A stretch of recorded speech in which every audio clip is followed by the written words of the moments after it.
Bienvenue sur cet épisode 6 de la série pour apprendre le C# d'Unity 3D. Aujourd'hui, nous allons parler des raycasts qui servent à tout un tas de choses. Mais commençons par le commencement. Qu'est-ce qu'un raycast ? Créer un raycast revient à tirer une ligne invisible dans une certaine direction, en partant d'un point A, vers un point B de notre scène. Ces fameuses lignes nous permettent de faire tout un tas de choses, comme je l'ai dit, notamment le fait de pouvoir détecter si un objet est touché par cette ligne et donc d'effectuer des actions sur cet objet. Ce système très pratique est en fait utilisé dans quasiment tous les jeux, que ce soit des FPS, des TPS, des scrolling shooters, etc. Ces lignes peuvent nous permettre de traquer une balle, par exemple, tirée depuis un pistolet, ou encore un rayon laser, bref, des exemples, il y en a plein, et je vous en présenterai quelques-uns. Il existe deux types de raycasts sous Unity, les raycasts 2D et les raycasts 3D. Dans cette vidéo, je vais surtout parler des raycasts 3D, mais le principe est quasiment le même pour la 2D. Généralement, il suffit d'écrire physics 2D au lieu de juste physics dans votre code. Je vais vous montrer quelques exemples de ce qu'il est possible de faire. Je vais commencer par ajouter deux cubes dans ma scène, l'un qu'on va mettre de côté et le deuxième auquel on va ajouter un script qui n'est autre que le suivant. Ce script permet simplement de créer un raycast vers le haut et de détecter si ce raycast touche quelque chose.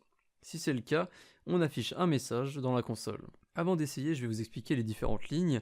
Comme vous pouvez le voir ici, on a une fonction update qui signifie que tout le contenu de cette fonction se lit en permanence, ce qui est assez logique en fait parce que si on veut détecter si un objet est touché par le raycast, eh bien il faut qu'on vérifie en permanence si un objet est rentré dans le raycast.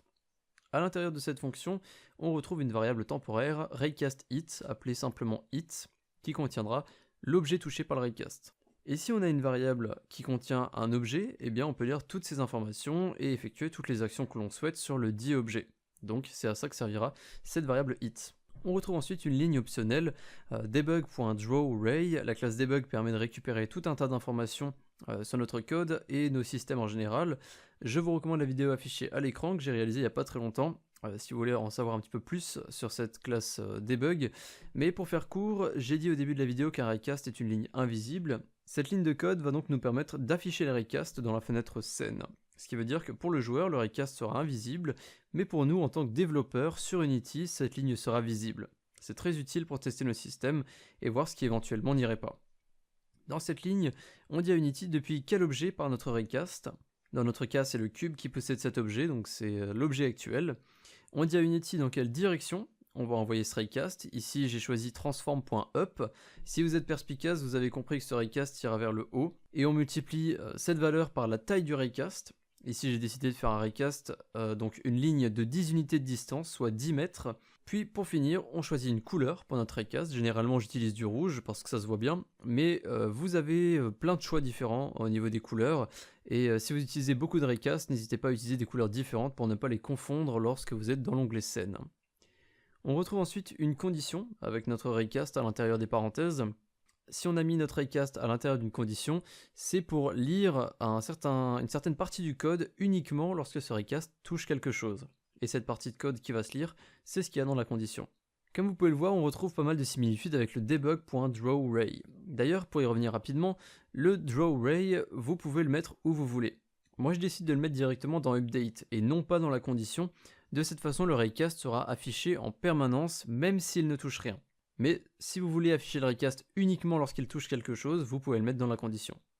Revenons à notre raycast. Comme pour le debug.drawRay, on doit donner des paramètres. Ici, on fait partir le raycast de notre objet actuel, donc le cube. On choisit la direction, donc transform.up. Vous remarquerez que contrairement au drawRay, on ne multiplie pas par la taille du raycast. On l'ajoutera juste après. On ajoute outHit qui nous permet de récupérer l'objet qu'on a touché. Et ensuite, pour finir, dernier paramètre, on ajoute la taille du raycast, donc 10, comme pour le drawRay. Ne me demandez pas pourquoi la distance n'est pas renseignée de la même manière dans une ligne et dans l'autre. Je n'en ai aucune idée, et les raycasts ont toujours fonctionné comme ça, et ils ont toujours été un peu étranges. Mais voilà. Cette condition sera lue si un objet est touché par le raycast. Très important, seuls les objets possédant un collider, quel que soit son type, seront détectés. Si un objet traverse le raycast alors qu'il n'a pas de collider, cette condition ne sera pas lue. Pour finir, si cette condition est respectée, on affiche un message dans la console nous expliquant qu'un objet est actuellement détecté.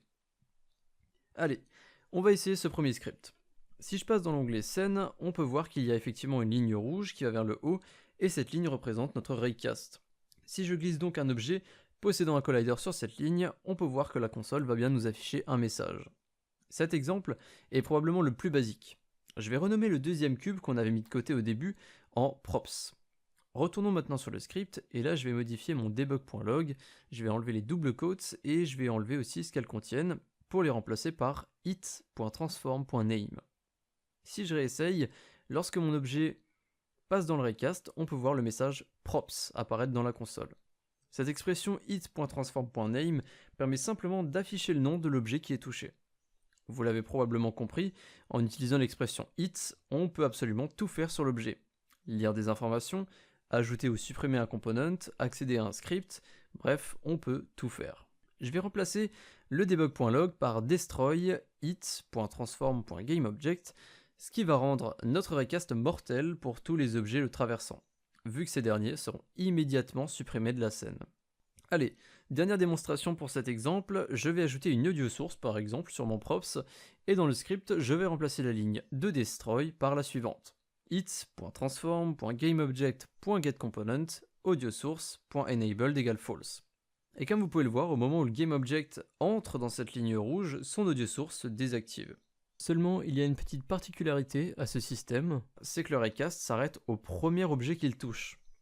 Donc si un deuxième objet entre en contact avec la ligne après le premier objet, donc plus loin, eh bien rien ne s'affichera dans la console, il ne se passera rien pour ce deuxième objet.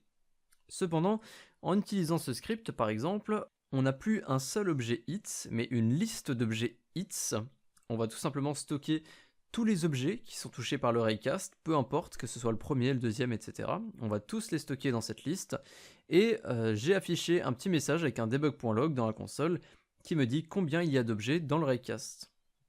Donc si maintenant j'appuie sur play, je mets mon premier objet dans la ligne, vous voyez qu'on a un objet. Si je copie cet objet et que je mets cette copie un petit peu plus loin, on voit qu'on a deux objets. Si je recopie encore une fois 3, etc. etc. Ça, c'était le petit exemple pour ceux qui souhaiteraient récupérer tous les objets touchés par un raycast. Vous avez compris le principe, il est maintenant temps de vous donner quelques exemples plus avancés. Commençons par la série RPG. Oui, encore, mais je trouve que cette série est un très bon exemple pour toutes les bases du C#, vu que la série est réalisée de façon à ce que les débutants puissent la suivre. Lorsque le joueur possède une arme équipée et qu'il effectue un clic gauche, un raycast est créé par Unity. Ce raycast permet de récupérer les objets touchés et de leur effectuer un certain nombre de dégâts. Si le joueur touche par exemple un ennemi, eh bien ce raycast va envoyer un message à l'ennemi touché en lui disant « Tu dois prendre X points de dégâts », donc en fonction de l'arme du joueur, et si les dégâts sont suffisants pour lui enlever les points de vie qui restent à l'ennemi, eh bien l'ennemi sera tué. Si au contraire, après lui avoir enlevé des points de vie, l'ennemi est toujours en vie, eh bien on peut de nouveau attaquer jusqu'à ce que l'ennemi n'ait plus de points de vie et qu'il meure. C'est donc le raycast qui est responsable du système d'attaque dans la série RPG dans cet exemple. J'aimerais vous donner un autre exemple assez récent, j'ai montré un système qui permet d'éviter un bug assez commun dans les jeux vidéo, qui n'est autre que de passer sous la carte. Si aucun système de repêchage, comme on pourrait l'appeler, de ce genre n'est présent, eh bien le joueur va simplement tomber à l'infini s'il arrive par X moyens à passer sous la carte, sous le sol. Donc c'est un système qui devrait être présent dans tous les jeux vidéo sans exception. Le système que moi j'ai présenté utilise un système de raycast, on peut en faire de différentes façons, mais le mien récupère l'endroit de la carte où le joueur est tombé, donc les coordonnées de cet endroit sont récupérées via un raycast, et le joueur est ensuite retéléporté sur la carte à l'endroit où il est tombé, afin qu'il puisse reprendre le jeu sans avoir à tout recommencer, ou alors sans qu'on ait besoin de tuer le joueur, ou un système dans le genre. Pour finir, j'aimerais vous présenter un dernier exemple qui va être très parlant pour beaucoup d'entre vous, c'est probablement l'un des meilleurs exemples que je puisse donner. Je vais prendre le jeu Overwatch. J'ai déjà cité ce jeu un petit peu plus tôt dans la série, et je pourrais citer beaucoup d'autres FPS, mais j'aime bien cet exemple parce qu'il va me permettre de faire une comparaison très intéressante. Je vais essayer d'être le plus concis possible pour ceux qui ne joueraient pas à Overwatch, donc ne vous inquiétez pas, vous devriez pouvoir comprendre le système. Je vais prendre deux personnages pour vous montrer un exemple de raycast. On a Soldat76 ou Soldier76 pour les fans de la VO, et Pharah. Ces deux personnages sont des héros d'attaque et leur but principal est donc de faire un maximum de dégâts à l'équipe ennemie. Mais ces deux personnages fonctionnent d'une façon très différente. Comme vous pouvez le voir à gauche, Soldat76 utilise un fusil d'assaut assez classique qu'on retrouve dans la majorité des FPS, alors que Pharah à droite, elle, tire des roquettes. Soldat76 est donc ce qu'on appelle un héros hitscan. Pour faire simple, un hitscan ne prend pas en compte le temps de parcours de la distance et frappera une cible dans le viseur du tireur aussitôt que l'arme ou la capacité aura tiré. Alors oui, je sais, dit comme ça peut paraître très compliqué, donc laissez-moi vous montrer un exemple. Lorsque je tire sur un ennemi avec Soldat 76, on peut voir que l'ennemi est touché immédiatement. Le hitmarker en est d'ailleurs témoin. Et cet ennemi est touché immédiatement dès lors que je clique, peu importe la distance séparant l'ennemi de mon fusil. Donc, que je sois collé à mon ennemi, ou à une distance plus importante, l'ennemi sera touché tout aussi rapidement. Pour ceux qui ne verraient pas encore le lien avec le Raycast, ne vous inquiétez pas, on va y venir. Parlons maintenant de Pharah, l'autre héros dont je vous ai parlé. Pharah n'est pas un hitscan, c'est ce qu'on appelle un héros à projectile. Contrairement au soldat, la distance entre son arme et la cible est donc un facteur important à prendre en compte. Soldat 76 touchera toujours une cible plus rapidement que Pharah, à distance égale. Mais du coup, quel est le lien avec les raycasts ? Eh bien, Soldat 76 utilise un système de raycast. À chaque tir, un raycast est créé entre son arme et le point d'impact. Si le point d'impact n'est pas un ennemi, on va généralement se contenter d'afficher un impact de balle, mais si un ennemi est touché par ce raycast, alors le raycast va envoyer un message à l'ennemi touché en lui disant « Tu as été touché par un raycast, tu vas donc subir X points de dégâts », et l'ennemi va donc prendre des points de dégâts. Mais je vous ai aussi parlé de Pharah pour la prendre en contre-exemple. En effet, elle fonctionne avec des projectiles, ce qui signifie qu'elle ne crée pas de raycast à chacun de ses tirs. Ce n'est donc pas un raycast qui va avertir l'ennemi qu'il a été touché, mais directement la roquette, le projectile qui a été tiré par ce personnage. Alors évidemment, Overwatch est un jeu qui est très développé et il y a donc d'autres actions qui sont jouées. Les roquettes de Pharah par exemple repoussent aussi légèrement les ennemis. Si Soldat de son côté, lui, tire sur des objets, comme des boîtes en carton par exemple, on voit qu'une certaine physique est créée et appliquée à ces boîtes. Donc on va les voir bouger, s'envoler un petit peu, mais bref, tout ça, tous ces paramètres-là sont optionnels. Je pense que vous avez compris le principe, les raycasts sont très utiles pour faire énormément de choses, notamment pour récupérer des objets touchés et leur effectuer certaines actions. Et si ce petit système de raycast vous fait peur, eh bien je suis un petit peu attristé de vous apprendre que si vous souhaitez développer vos propres jeux vidéo, vous ferez probablement face à eux à un moment ou à un autre. Je vous dis à très bientôt pour l'épisode 7 de la série C#, ou plus généralement pour une autre vidéo. Allez, salut!